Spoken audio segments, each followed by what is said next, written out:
I'm Melody Malone. Welcome to my YouTube channel. Last week, I introduced the power concept of my theory. Power over self plus balance in self equals joy of self. This week, we're going to talk about the balance and how that relates to the health wheel. I'm going to introduce that health wheel to you, and we'll talk a little bit about it. And then we're going to talk about creativity. Now, would you consider yourself a creative person? If not, that's okay, because whether you're creative or not, you're going to get something out of this segment. It's really good. Stick around. You're going to want to hang out for that. And then I'm going to introduce you another segment, wrap it up with this one, a look what I found. And I have some great stuff, some really amazing, affordable workout gear that I found that I'm going to share with you, along with the cutest little yummy treats that will leave you feeling guiltless. So thanks for being with us today. It's good to have you back. Today I'm introducing you to the health wheel. This is the concept that I've come up with. It is the balance part of my theory. Power over self, balance in self, joy of self. So last week we talked about power, and a little bit about power. We're going to be talking a lot about power, but we talked a little bit about that. And this week we're going to talk about having this balance based on this concept of the health wheel. Now, what happens is I think we're all very much aware of physical health and what that means. We know if we're ill, we can go to the doctor, we can get treatment and all those things. And if we have a diagnosis, it's very clear to us what this physical health is. We've heard a little bit about, and more so this past year, emotional health. And we know a little bit about what that means. We've been experiencing a little bit of an impact on our emotional health. And then we've also probably heard of mental health. But there's some other areas in here that I've included in my health wheel that I think are very important. And it would be important to you to identify those areas that are important to you and create your own health wheel. The reason I've put them together like this is we often think of physical health as one thing, emotional health is another thing, mental health is another thing. And in fact, they are all intimately intertwined. The mind and the body are connected. It's connected through biochemistry and neurotransmitters from the brain into the rest of the body. An example would be if you've ever felt stressed before, you're stressed over something, a presentation you have to do or something like that, and you get that acidy feeling or that butterfly or the really, maybe even a stomach ache in your stomach area, and you are feeling this mind-body connection. You're not physically ill, although you feel ill. I touched on it last week as well with my own depression and how that mental health and having not addressed it and not taking care of my own mental health affected my physical health and how I was feeling. So that's why I created the health wheel in the way that I did. So I put it on a pie chart because each of these areas are equally important. And because they depend on each other and affect each other, that's why I'm including it all here together as a part of a whole health system. They are all interrelated, and again, they all affect each other. So the other thing is, it's all part of the balance. If one is out of balance, that's where we start running into trouble. So that's why they're equal shares, and they have equal parts to this whole health system. So I'm going to start it here at the top with the P. I don't know if you can see it. That is a P. It's a little play on words. It's the first letter of each area of health that I've identified for myself, and I've put them together to spell PIESM, which it is a pie graph. PIESM. Pretty cute, right? Anyway, so the P starts out with physical health. And what that consists of, or what it means to me, is everything and my connection to my body. And you might want to take notes of the things that I'm talking about here so that you can look back on them and identify these areas in your own life and what they are, what they mean to you, if they're important, if they're being neglected in any way, if you need to cut back on one area because there's too much going on over here and not enough over here, so that you can maintain this balance. Because again, the whole theory is if we have power over ourselves, balance in ourselves, then we are going to find that joy, that ultimate joy. So again, let's get back to physical. What this means to me, this connection to my body, involves eating well, eating a good, healthy, balanced diet, hydrating with good things. I'm not going to get on the whole soda kick right yet, but good things. For me, it's 8 cups of water a day. And so eating and drinking, getting enough sleep. There are several studies that show how sleep also affects our health. That sleep or not enough sleep will affect how we feel, even in a day, but over time as well. It can become and cause problems with us physically in our physical health if we're not getting enough sleep. So the things that I take into my body, rest, what I do with my body, and then of course exercise. It's so important to get some exercise every day, whether just moving, walking. We'll also talk about that a lot more throughout my videos. Physical activity, health and nutrition, and sleep, and how that plays into our physical health. Now we know when our physical health is affected, it also can affect other areas as well. If our physical health, if we're sick and we're down, it will affect our emotional health. It'll affect and maybe even our mental health in some of these other areas. So moving on from physical, this is our physical health. The I in PIESM stands for the intellectual health. Intellectual health for me is my connection with my mind. And what I mean by that is constant learning. Always doing something new, learning something new, challenging myself. Now this doesn't mean that you have to go out and get a PhD. It means just learning something that's new to you. Something about something that you enjoy. Something that is important to you. Something that's interesting to you. But challenge yourself in it. Don't just go with what you know. You got to challenge yourself every once in a while. There are some studies about brain games and things like that, and how those can affect our overall mental health. But intellectually, for me, these are the things that stimulate my brain, that make me think. It's about doing hard things. They've also showed that it's beneficial for staving off Alzheimer's if we do hard things and don't quit. So it's staying in the game, learning something new, but learning something new that's probably or maybe even a challenge to us, so that we actually have to think about it and work on it. So that's intellectual health. Okay, so that's the I of our PIESM. Now we're going to move over to E. E, for me, is emotional health. This is the connection to my, what I call my soul. Emotional health has to do with mostly the people around me. It is connecting with my family, connecting with my friends, spending time with them. It is anything that enriches that part of me. We're going to talk a little bit later in another segment about creativity and how that affects emotional health. So sometimes connection with your soul does not always include other people, but mostly for me it does. And this is the thing that we've been suffering with through this COVID pandemic. We've been cut off from the people that we love. We haven't been able to see them. We haven't been able to, I'm a hugger, and that's important to me. And I've not been able to do that as much as I have been able to do that in the past. That affects my emotional health. Emotional health, again, affects every other part of this. If my emotional health is struggling, we've seen it. We've seen it take a toll on mental health and people that we know or read about. Hopefully you haven't known anyone specifically, but I do know a lot of people who are depressed. They are depressed right now because of this emotional disconnect that they've had in their lives because of this pandemic and what's been going on. So E, again, is for emotional health. Good, healthy relationships with people, and a good, healthy relationship with ourself. Connection to that soul. S, again, I don't know if you can see it down here. I feel like these letters are probably a little bit small. But S is my spiritual health.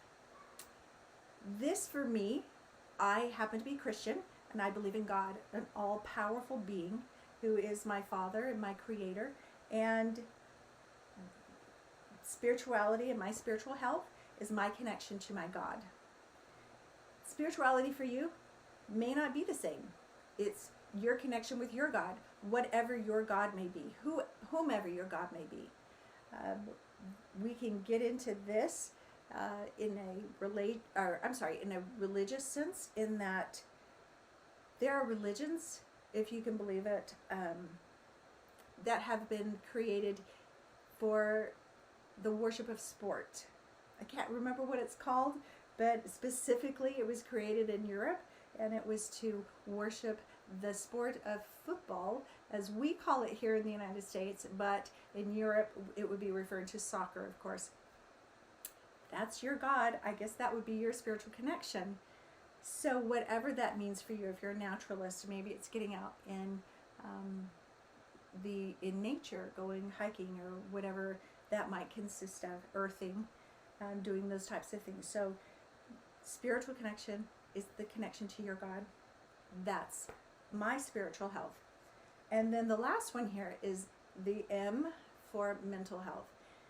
And I know a lot of people I've talked to, some very intelligent people, people I trust and people I admire for their education and their intellect, have questioned why I would have mental health and intellectual health when they say, aren't those the same thing? Well, for me, it's not. Because of the fact that I suffer from depression and anxiety, and as I talked about last week, they are not curable. It is something that I will deal with for the rest of my life. So therefore it becomes a separate and important part of my health. And I have a separate piece of the pie for that. Intellectual, again, has to do with me learning things, challenging myself, always doing something new. Just this past year, during the pandemic, my son-in-law came to me and he said he had proposed an idea to help him out with something in his work, and in order to do that I would need to get my real estate license. And he said, would you like to do this? I said, sure. So last year I went to real estate school online during the pandemic, and I got my real estate license. So that's my intellectual health. It was a way for me to tap into my intellect over that time when we were quarantining or just social distancing and keeping that my mind going. And so that was my intellectual health. My mental health has nothing to do with that. My mental health is my depression. And as I talked about a little bit last week too, understanding that and knowing how to deal with that is about me developing tools that will help me manage my depression. And sometimes that just means that I need to take a break and a little bit of time away from myself. I need to go find some quiet space. I need to go into my closet and shut the door sometimes. It comes down to that. It is knowing for me when I've done enough, because I will tend to push myself. The thing with depression is every day was a push. Every day is a push. So if you don't know when to stop pushing, sometimes you get into a situation where you're in overload, and that would cause, I call a crash and burn. You can get into a crash and burn because you've just done too much. At any rate, as you can see, my mental health and my intellectual health are two very different things. Very different things for me. Again, this is my individual wheel. These are the 5 areas of my health that I focus on and that I concentrate on. For you, it may be something entirely different. Instead of a mental health section, you may want to have social health, and that may be different for you than emotional health. For instead of a mental health, you may want to put something in there as far as professional health. It may be important to you. You have a career, you have a job, you have something you work on, and this is a big part of your life, and having that in balance with all of the other areas is important enough to include it on your wheel. Hey, this is why it becomes a personal thing. It's also an area where you might want to include sexual health, where that's important to you. It's an important part of your life, and it also, we know it's important. It's important in your relationships, and it does affect your relationships, your emotional It affects everything on this as well. If you're not having a good sexual connection with your partner, then it can affect other areas. And that's something that you may want to include on your health wheel. That's entirely up to you. This is the great thing about it. This is what works for me. These are the areas. I still recommend that physical, emotional, spiritual, and intellectual. I think that those are the four bedrock foundational principles that should be included for a general overall health and well-being. I think that's really important. The others, if you want to change them up, you want to change the names, you can. But I would encourage you to go ahead and create one of these for yourself and then pay attention to it. Am I tapping into each of these areas of my health every day? It may not be a lot. Hopefully it's balanced though, right? That's the whole thing. Over a period of time, I come to notice in myself if I'm struggling, it's usually because I'm either neglecting one of these areas or I'm hyper-focused in one of these areas. And I have to remind myself to then pull back, re-examine, where am I lacking or where am I giving too much, and then I need to try and find that balance once again so I can have that peace and find that really great sweet spot in my life. So I've also noticed this, that we tend to naturally have an area or two that we are just strong in. It comes naturally to us. It's the area that is like our wheelhouse, if you will. And I have two of those. My physical health and my spiritual health have been that for me. It is just something that has come naturally to me. I have always worked out. I've always enjoyed it. I had a mom, thank goodness, who was really good at eating healthy and teaching me good, healthy eating habits. And so that's always been a part of my life. I've been a little sleep deprived in my life because of my anxiety and things like that before I was diagnosed. But in general, the physical part of my health wheel has been a natural strength for me. The other area, which goes in hand also with me being successful in my life when I had my depression and that, is my spiritual health. That was something that I needed and I held on to because I had nothing else. Depression can be a very dark place. And so I held on to my spiritual health, that connection with my God. Sometimes, again, that's all I had. So participating in physical activity, working out, helped with the anxiety and those things without me even knowing it because of the endorphins that your body produces when you do work out. That helps lift you. It's a mood lifter. And then with this spiritual health and the reliance that I had on my God was a comfort and a support, and it really helped me out. So those are my two areas of strength. I also, if you have strengths, you're going to have the weaknesses, right? So my emotional and my mental, obviously my mental was a weakness, a huge weakness for me. Even though I didn't identify it earlier on, it was a huge weakness for me until I was able to get medicated. And now it's not on the bottom. If I were to list them in order of strength to weakness, it is not on the bottom anymore. I don't feel like I have a bottom weakness. I feel like that my mental health has now pushed into that mid-range. And even in the upper areas, I'm feeling really good about it, and I'm really happy with where I'm at in my mental health. The other area for me is emotional.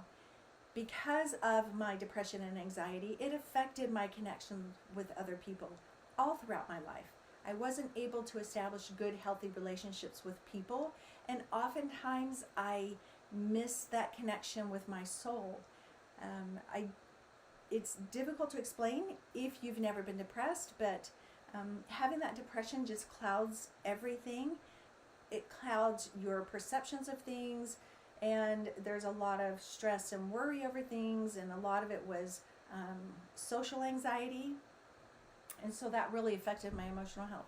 I feel like that too is no longer bottom weakness for me. I've improved greatly on that, and I'm very happy with where I'm at there as well.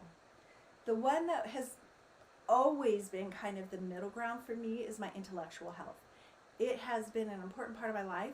It is something that thankfully was somewhat of a strength to me. I could go to school. I learned. It was easy for me to learn. I was able to pick up on things. I did very well in school, but it was not an area that I focused on. That's why I keep it right around the middle.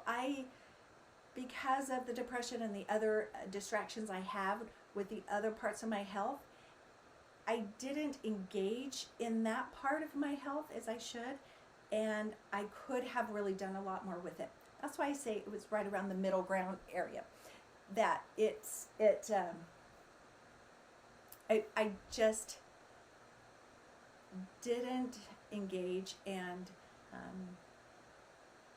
put forth the effort to lift it and to do more with it, which I regret now, but it's okay. I've gone back to school, I've got my degree, and I'm using it, and I'm doing things with it now. It was important for me, though, to get my mental health in line so that I could go back to school and really appreciate my degree and be engaged in learning and getting that and accomplishing that. It was a great thing for me. So after I made my wheel, and I had it printed out on this nice little lovely chart here that I could share with you today, I noticed there was one thing missing. I wish I would have put on here, and I went, oh man, how could I forget that? How could I do that? It's all part of the theory. So what that is, I don't know if you can figure it out or not, but it's power. My power will go right here in the middle. That's something I'm either going to go and have this reprinted, or I'm going to go print out just the word power, and I'm going to put it right here in the middle. And what I want to talk about right now is how power connects into this. Because again, my theory is power over self, along with balance in self, will give you joy over self. So how does power over myself relate to these areas? And I'm going to explain a little bit about that. So let's go into the physical, which I absolutely love. I love the feeling I get when I can go to the gym, let's say, and have a really great weightlifting session where I can go and I'm lifting, and maybe I feel it. I can feel it in the muscle. I feel the burn. I feel the tightness over the muscle when you've stressed it. That's what happens. You stretch it, and you have to break down that muscle tissue, and then it just tightens up. I love that feeling. That to me is powerful. It gives me power. Another example is if I'm on a run. I'm going to go run today, and I set a goal for myself, and I achieve that goal. I'm going to go run 4 miles today. Or I'm going to go run, but I'm going to run the hills. And if I can do that, let me rephrase, when I do that and I accomplish that goal that I set for myself, or even exceed it, maybe I don't run the 4 miles, I run 4.5 miles, or I come home and check my Strava, and I'm like, what? I did 4 3/4 miles, whatever it is. I feel powerful because I have executed power over my body. Another way in the area of my physical health where that happens for me is when I can manage what I eat and what I drink, and I feel so good. When I know my limits and I can walk away from either the table and say, no, I've had enough, I'm full, even though, man, that is so good. And I could really eat a lot more of that. Or if it's chocolate, that's my deal. If it's beautiful German chocolate cake, and I can look at it and go, okay, I'll just have a little piece, and I can do that and be happy with that. That's power. I have that power over myself and that control. to say no. That's power. When it was last year, as a matter of fact, my daughter and I had gone a little overboard in the sugar department during the Christmas holiday season, and we decided to go on a sugar fast for the whole month of January. We had 0 added sugar, which meant we could eat fruit, things that had natural sugar in them, but we couldn't have any added sugar. So no chocolate, none of the yummy stuff, no desserts, none of that good stuff. And we did it. We did it. That's power. I have the power over myself to be able to do that. So do you. You have that power. We all do. Okay, so intellectually, knowledge is power. Have you heard that before? It is so good to be able to be in a conversation or in a situation where you have an answer. You know, oh, because I read that. Oh, because I learned that. Oh, because I just know from experience. Intelligence, knowledge is power. It's not a competitive power. And I guess that's something I really should stress. The power that I talk about when I talk about this power over self is not competitive. It is not about me being better than anyone else or having, oh, I'm so smart. It's not that at all. It's power over myself. In this intellectual area, for me, that has meant that sometimes I've had to discipline myself and say, because when I did finish up my degree, it was just a few years ago when I finished, it was a matter of I need to dedicate X amount of hours per day, and I have to stay in my room, away from distractions, and study and do the things I need to do. And when I was done, power. Power over this intellect, this intellectual side of myself. To be able to accomplish that, challenge yourself. Power. Getting my real estate license. Went to school, took the test, passed. Power. Right? I feel powerful when that happens. Okay, so how does power work then with emotional health?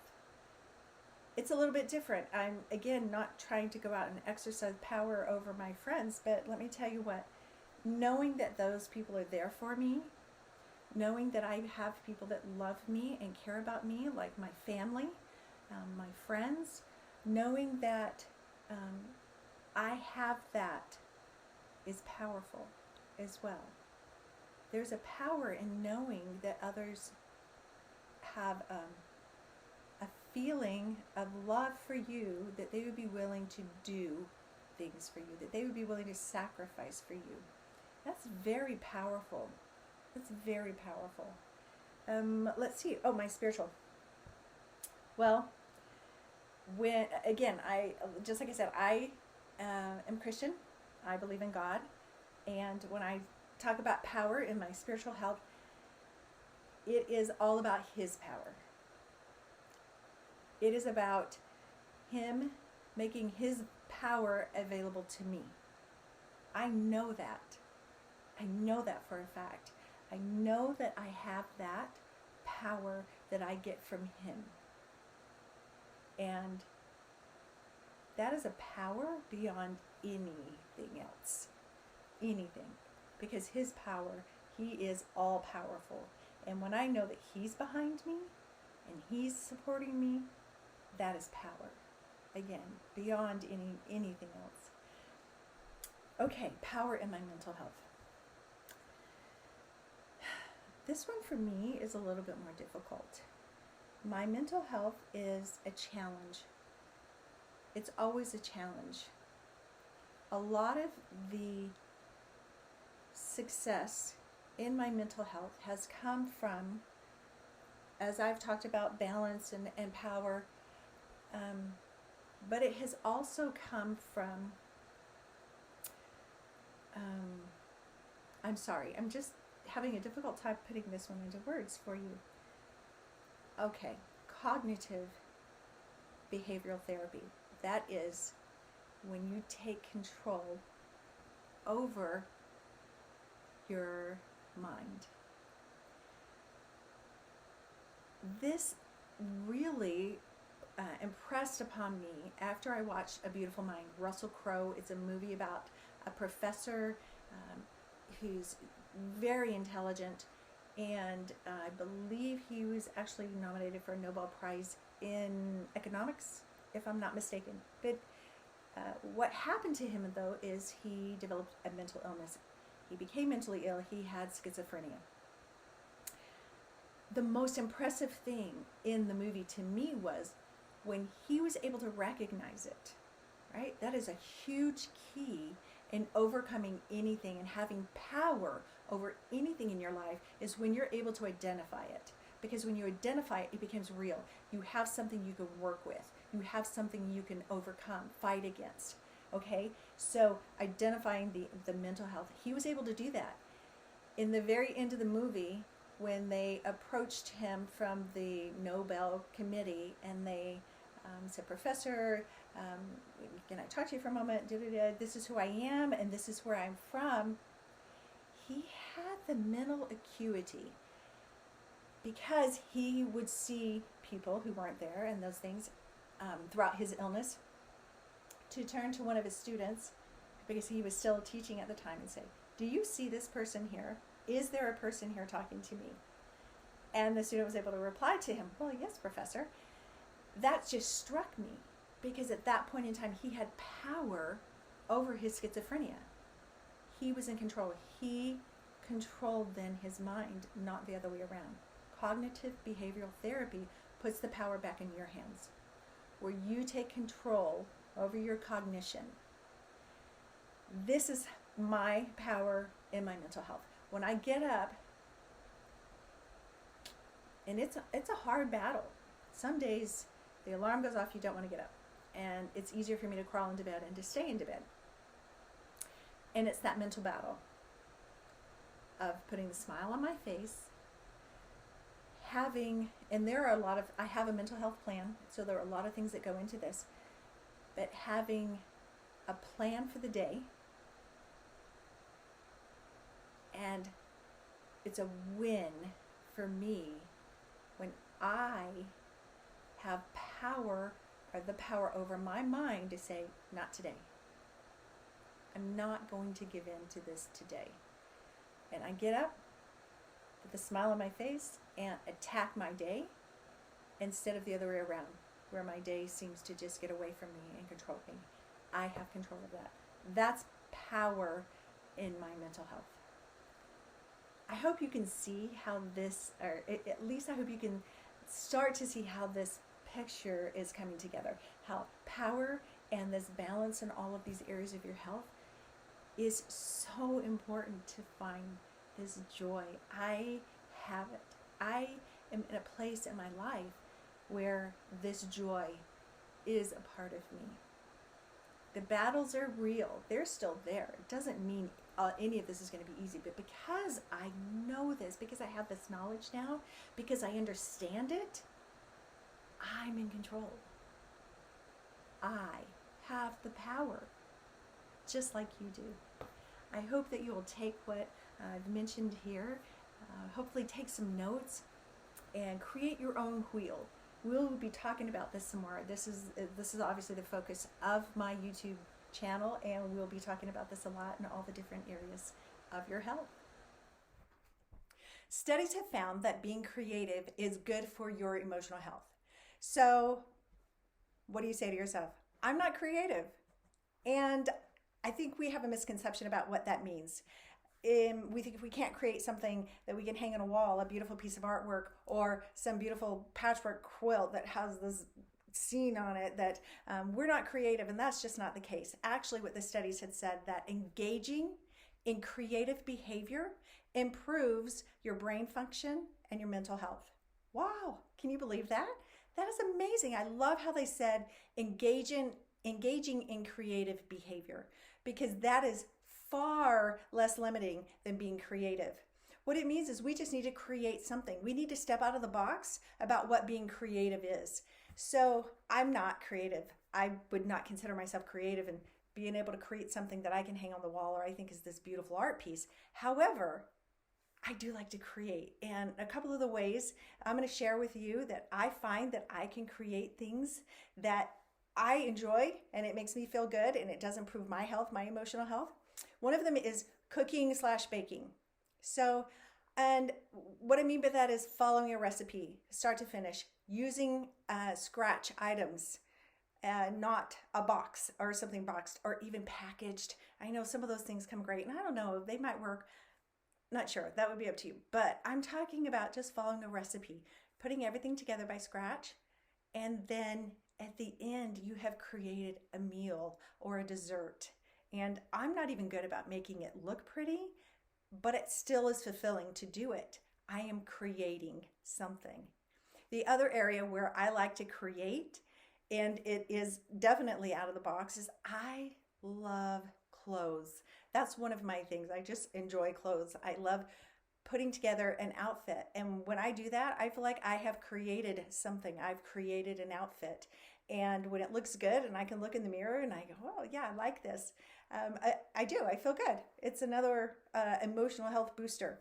The studies show even if you just color in those grown-up coloring books, get out your markers and just color in those, that's engaging in creative behavior. Isn't that great? So expand your parameters and your perspective and just go create something. We all need a boost to our emotional health these days. This is a segment called Look What I Found.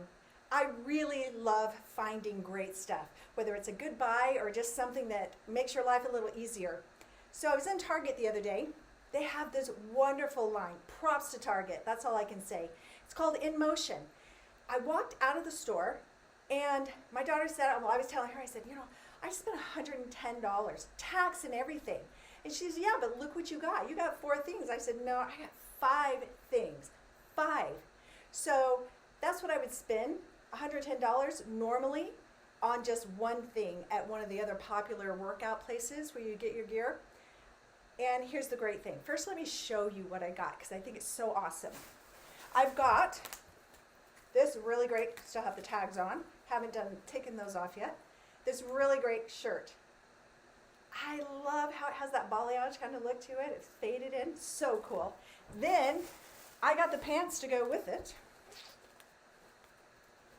And they fade as well. Isn't that so awesome? Then I also got the bra, which is not here yet. I had to order that and I'm waiting for it to come in. I picked up just a couple of the shirts. These are, I just bought a basic black because I feel like I can always use black to work out. Here's the really great thing. These are seamless. There are no seams on these. And look, I forgot to take the tag off. I'm going to have to take it back to Target. And it's a really soft fabric. It is so nice. Okay?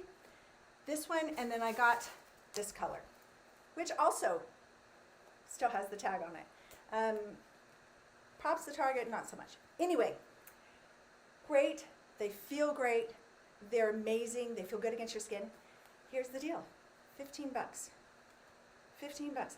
I paid $20 for the long sleeve shirt I just showed you, and the workout pants were $30. Is that great? I think that is awesome. What a great buy. I think, the sports bra also was $15. So I know you say, well, there's a lot of good workout stuff, right? Cheap, inexpensive. I shouldn't say cheap, inexpensive that you can buy online. Well, here's 2 things that I always do, okay, to check is I'll do the butt test. I just put my hand right in the seam in the back and I push through it as hard as I can and see if I can see anything. That is so important. Even after I do that, I still come home and do the second round of butt tests where I put it on and get someone I trust, usually my husband or somebody, stand behind me and I bend over to say, can you see through these? Because if you can, that's a real problem. I did get this particular pair of leggings online. I also paid about $30 for those. However, they do not stay up. I hate that. These, the ones I have Target, I have a pair on right now. They're high-waisted. Isn't this a great color? This is a pair I bought before. And this, a shirt that I have as well, that I got from them in this line. I absolutely love them. They stay in place so well. The other thing is, I know the expensive brands, they last a lot longer, okay? These new Target ones though, they wash up so well. I never ever ever put them in the dryer, but they really wash up well. These, not so much. So yeah, I can buy some inexpensive, a little less expensive option. These haven't worked. We're gonna get rid of those. Anyway, it's worth it. Go to Target, check out their In Motion. I think you'll be really, really happy with what you find there.